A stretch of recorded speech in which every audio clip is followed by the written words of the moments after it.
पुराने समय की बात है। रामगढ़ नाम के एक खुशहाल गांव में सोमनाथ नाम का एक मेहनती किसान रहता था।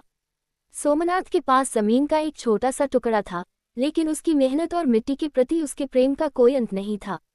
वह अक्सर कहता, मिट्टी माँ जैसी होती है, जितना दोगे उससे दोगुना वापस पाओगे।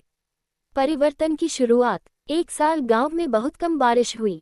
बाकी किसान चिंतित होकर अपनी किस्मत को कोसने लगे, लेकिन सोमनाथ ने हार नहीं मानी। उसने अपनी खेती के तरीके में बदलाव करने का फैसला किया। पारंपरिक खेती से आधुनिकता की ओर उसने केवल गेहूं पर निर्भर रहने के बजाय मिश्रित खेती मिक्स्ड फार्मिंग शुरू की।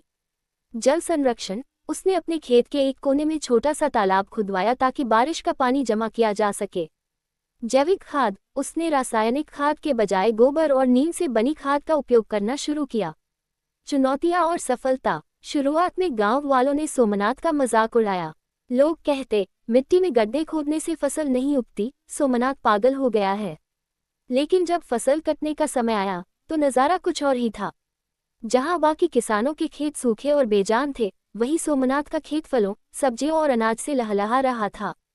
उसके द्वारा जमा किया गया पानी और जैविक खाद ने उसकी मिट्टी को नमी और पोषण से भर दिया था। उसकी फसल की गुणवत्ता इतनी अच्छी थी कि शहर के व्यापारियों ने उसे ऊंचे दामों पर खरीदा।